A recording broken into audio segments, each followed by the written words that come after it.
Jesus imagines for a moment Jesus of Nazareth, not surrounded by crowds, not walking among the sick seeking healing, not arguing with Pharisees or preaching in open squares, but in solitude.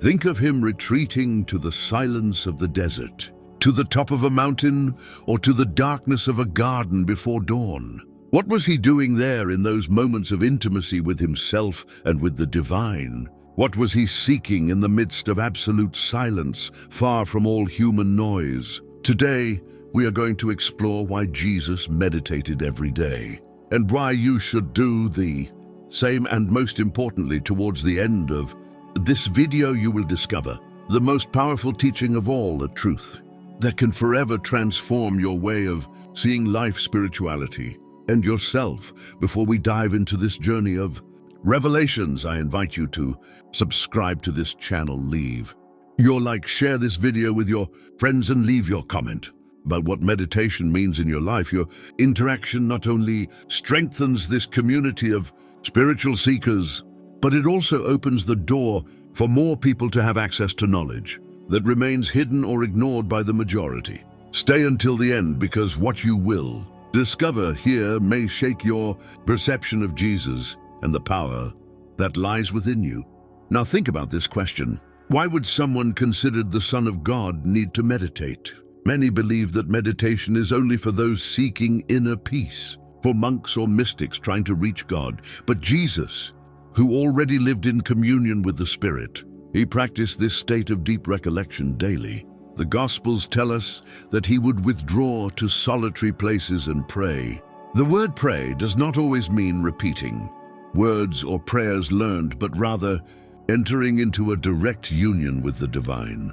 This was what we call today meditation, silence, contemplation, opening of the heart and listening attentively to the inner voice. In the context of his time, the practice of meditation was not unusual. The Hebrew prophets withdrew to the desert to listen to the voice of Yahweh. The wise men from the east, they already taught that inner silence was the door to the eternal. Jesus undoubtedly knew these traditions and took them to a higher level. His meditation was not an escape from the world, but rather a way to charge his spirit with the energy necessary to return to the world and transform it. There he found clarity, strength, discernment, and the peace that radiated in every word he spoke. Doesn't it seem surprising to you that even though he was Jesus, he needed to stop and enter into silence? This reveals something essential to us, that the connection with the divine is not automatic. Not even for the most exalted spiritual masters is it a conscious act, a daily exercise. Jesus taught not only with words, but with his example, and his example was clear. If you want to transform the world, you must first transform your inner self. Scholars have explored this lesser-known aspect of his life. Rudolf Steiner claimed that Jesus lived in constant communion with the spiritual source thanks to his capacity for inner recollection. Raymond Panicard recalled that true Christian prayer is contemplative. It is not about speaking without ceasing, but about listening and feeling. The Gospels show us that in the most decisive moments, Jesus sought retreat before choosing his disciples. He spent the entire night in prayer before facing the passion. He withdrew to Gethsemane after healing multitudes. He withdrew alone.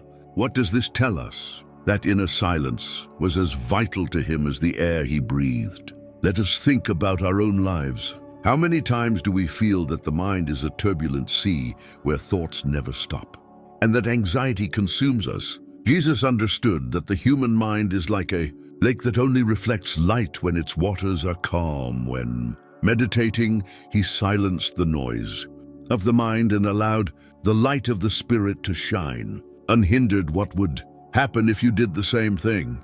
Every day, let me ask you some questions. How much time do you dedicate to silence in your daily life? What would happen if you started each morning with a few minutes of stillness, letting your heart connect with the eternal before facing the challenges of the day? Don't you think you would live with more serenity, with more clarity, with more compassion towards others? Jesus meditated because he knew that the source of true power is not outside but within. Here we find the first great revelation.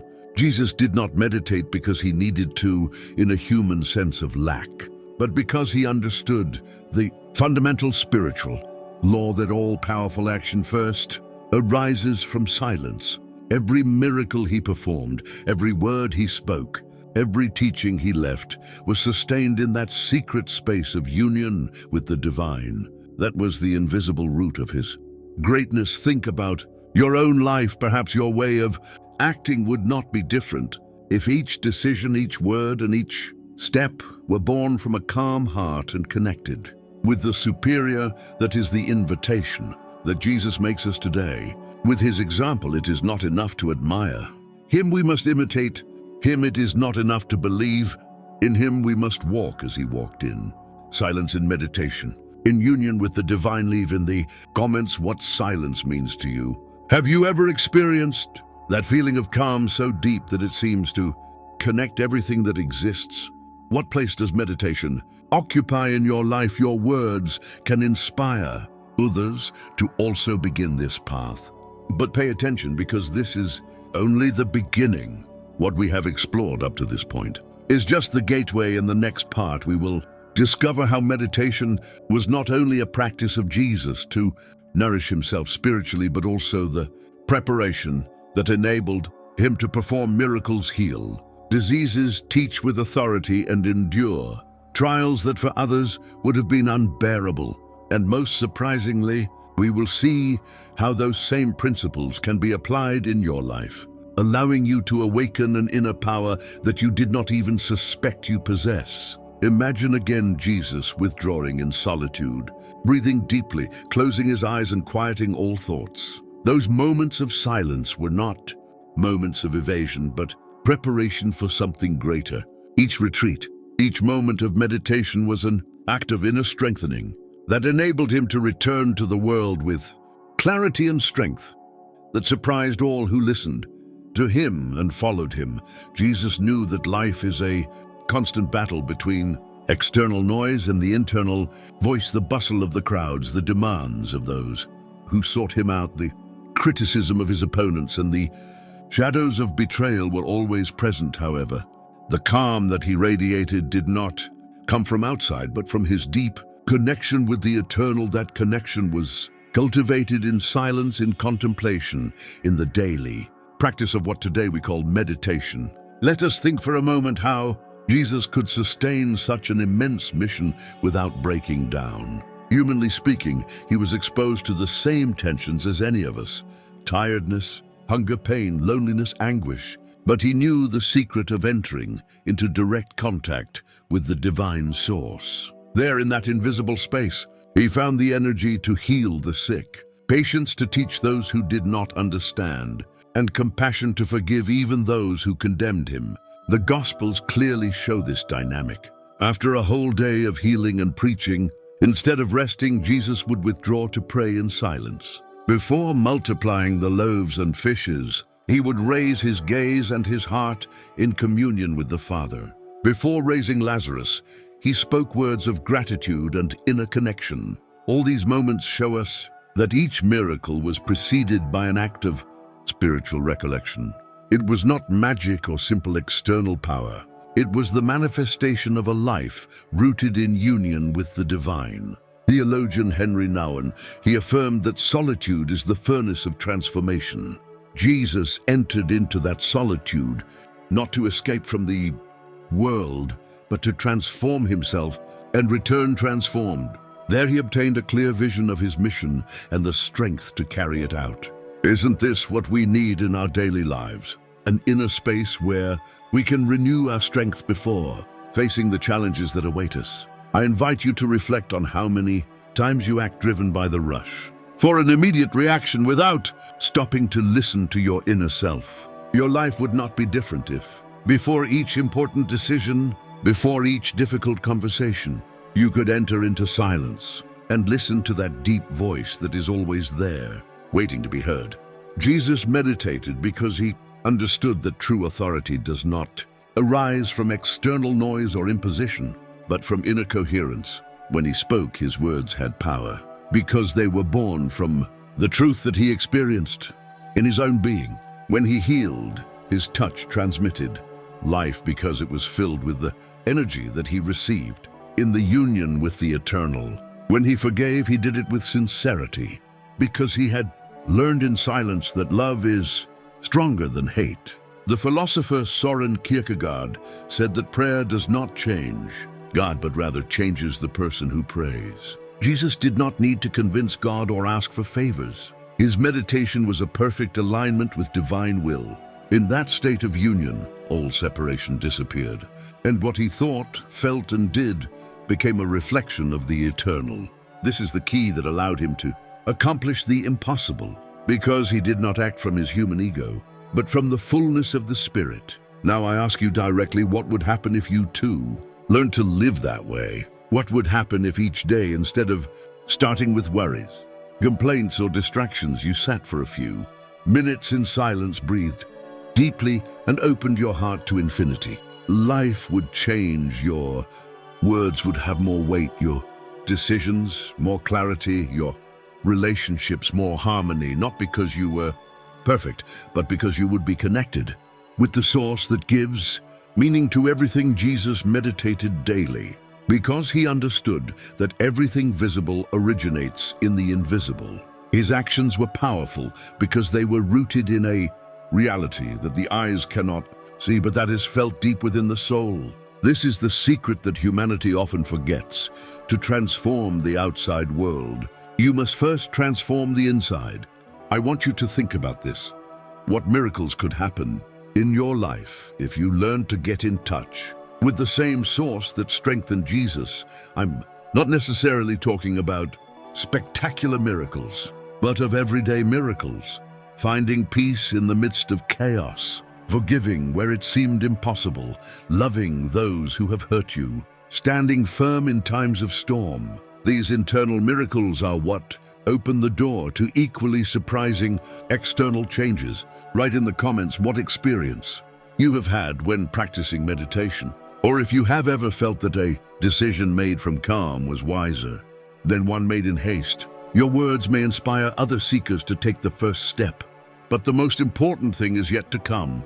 Until now, we have seen how meditation was the secret that sustained Jesus in his mission, giving him strength to perform miracles and transmit his teachings. In the next part, we are going to explore an even deeper aspect: how meditation prepared him not only to act with power, but to face pain, betrayal, and the cross with a serenity that baffles the entire world. And most fascinating of all, we will see how this same principle can help you go through your own trials and sufferings with a peace that transcends all understanding. Now imagine the most difficult moments of Jesus' life, not those in which the crowds acclaimed him, nor the days in which his disciples accompanied him with enthusiasm, but the darkest hours when it seemed that everything was collapsing. In those moments, when the weight of the mission seemed unbearable, Jesus returned to what had always been his most intimate secret: inner silence, meditation, profound union with the Father. He thinks of Gethsemane, that night when pain and anguish enveloped him. The Gospel tells us that his soul was deeply sad, even to the point of death. There, kneeling in the middle of the garden, he prayed intensely, but more than repeated words. It was an absolute surrender in silence, an emptying of himself to be filled with the divine will. He did not flee from suffering. He did not seek to escape the cross. In his meditation, he found the strength to accept the path that lay before him. This disconcerting calm in the face of pain was not human. It was the fruit of a spiritual union cultivated day after day in his inner life. Here a powerful truth is revealed. Meditation is not only a refuge for quiet moments, but the preparation that sustains us in the most difficult moments. Jesus did not begin to meditate in Gethsemane. He had been cultivating this habit for years, and thanks to it, he was able to face the betrayal of a friend, the mockery of his enemies, the injustice of trials, and the pain of the cross with a serenity that astonishes even those who do not share the Christian faith. The philosopher and theologian Paul Tillich wrote that prayer is the breath of spiritual life. Jesus breathed spiritually every day, and that is why, when the time of trial came, his interior was prepared. What we see on the cross is not the desperation of an abandoned man, but the strength of someone who had learned in silence to fully trust in the mystery of God. Now think about yourself. What do you do when you face your own crosses? Do you break under the weight of pain, or do you search within yourself for a strength that goes beyond your mind and your emotions? Meditation is the tool that can transform you. In those moments, it does not eliminate the suffering, but it changes the way you face it. It allows you to live with a peace that does not depend on external circumstances. I want you to reflect with me what would happen if you could look at your biggest problems from a state of inner calm. How would your life change if, instead of reacting with fear or despair, you could respond with serenity as Jesus did? This is one of the greatest gifts of meditation. Learning to get through the storm without the storm destroying your peace. The great Christian mystics understood this lesson. St. John of the Cross spoke of the dark night of the soul, that time of suffering when the only way out is to immerse oneself more deeply in union with the divine. Teresa of Avila taught that in inner silence the soul is strengthened and can endure trials that would otherwise be impossible. Jesus embodied these truths in his own life on the cross. His last words were not of hatred or resentment, but of forgiveness and surrender. "O Father, into your hands I commend my spirit." This supreme act of trust was not born in that instant, but was the result of a lifetime of meditative practice. Jesus had learned to trust at every dawn, and when the end came, that trust became his victory. Now I ask you directly, how do you face life's trials? Do you let yourself be dragged down by despair, or do you seek refuge within yourself? Meditation can be that refuge. It's not about avoiding pain, but about learning to transform it into wisdom. Jesus showed us that even in suffering, more extreme can sprout a light that illuminates the entire world. Many contemporary psychologists today recognize what Jesus already practiced 2,000 years ago. Meditation strengthens the mind, balances emotions, and prepares human beings to face adversity. Recent studies confirm that daily meditation reduces anxiety, improves resilience, and increases the ability to remain calm in difficult situations. Is this not precisely what we see reflected in the life of Jesus? Think of the words of the philosopher Viktor Frankl, concentration camp survivor.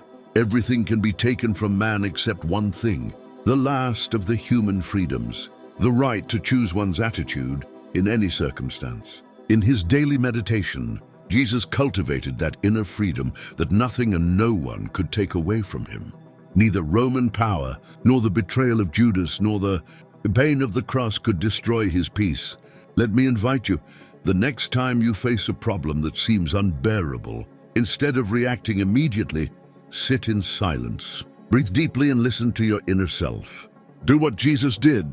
Withdraw for a few moments and connect with that force that does not come from this world. You will discover that within you there is more power than you imagine. Jesus meditated not only to teach, heal, or perform miracles, but also to endure pain and transcend it. If you follow his example, you too can discover that even in the darkest nights of your life, an inner light can shine that nothing and no one can extinguish. This brings us to the third great revelation. Meditation is not a spiritual luxury or an optional practice, but a vital necessity for those who seek to live fully. Jesus knew this, and that is why he practiced it every day. If you imitate him, your life can also be transformed in a profound way. But the most important thing is still missing. Up to this point, we have seen how meditation strengthened Jesus in his mission and sustained him in pain. In the next and last part, we will explore the final secret, how meditation opens the door to such a profound union with the divine that it can change not only your life, but also the destiny of those around you. And above all, we will reveal the most powerful teaching, the one that can mark a before and after in your spiritual path. Imagine now the dawn after the cross. Imagine the silence of the tomb. broken by the light of the resurrection. Everything that Jesus lived, his teaching, his miracles, his surrender and his victory over death was sustained by a simple but deeply transformative practice, meditation.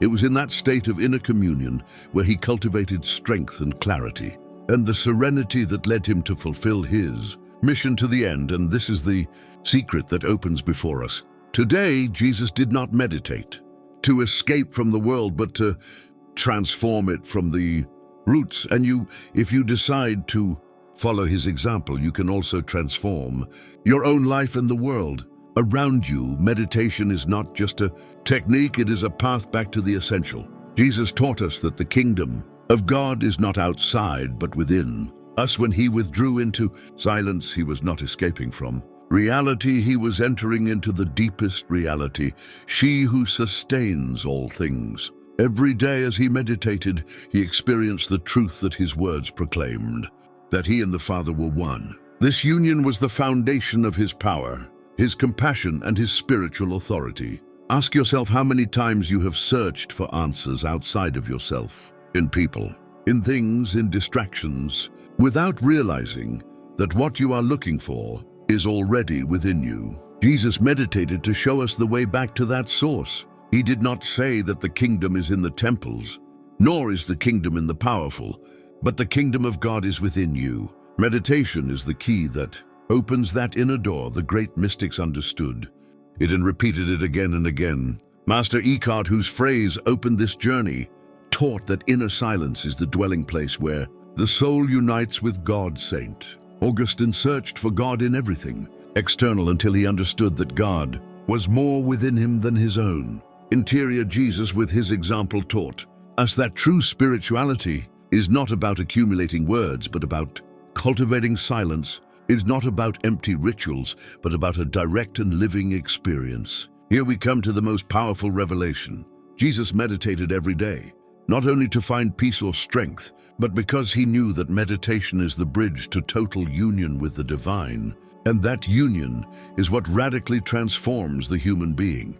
In that union, there is no fear, there is no lack, there is no despair, because the soul recognizes itself as one with the source of all that exists. That was the true legacy of Jesus, not just to teach us with words, but to show us with his life how to live in constant communion with the eternal. Now think about what this means to you.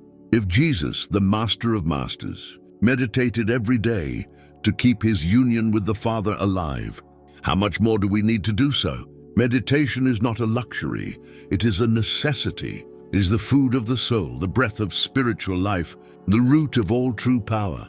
Without it, we are at the mercy of the external noise, of overflowing emotions and mental confusion. With it, we discover a peace that no one can take away from us, a clarity that illuminates even the darkest nights, and a strength that sustains us beyond all logic. I want to invite you to imagine what your life would be like if you began to meditate as Jesus did. Imagine getting up every morning and before turning on your phone or immersing yourself in the worries of the day, close your eyes and connect with the divine that dwells within you. Imagine facing your problems not from anxiety but from calm. Imagine relating to others not from reactivity but from love. This transformation is not a distant ideal. It's a real possibility that begins with a simple act of silence. Modern studies on meditation confirm what Jesus already experienced. It improves concentration, reduces stress, strengthens the immune system, and awakens a deeper compassion for others. But beyond the psychological or physical benefits, meditation opens the door to the highest spiritual experience. Feeling one with the totality of life is what Jesus showed us with his example, and that is what you too can experience. Let me ask you this last question. Are you willing to follow the example of Jesus and take the step towards a more conscious life, more serene and more connected with the divine? This is not about religion or dogma. It is about awakening to your true being. Meditation is the path that Jesus walked, and that today invites you to walk. Write in the comments what decision you will make after hearing these words. If you commit to Begin your meditation practice even, if it is just for a few minutes. A day, your answer can inspire other seekers like you. And remember, Jesus meditated every day because he knew that in silence the eternal is revealed. You too can discover it. The same power that sustained him is available to you. You just need to stop, close your eyes and listen, because when the soul is silent, God speaks. Thank you for looking. Thank you.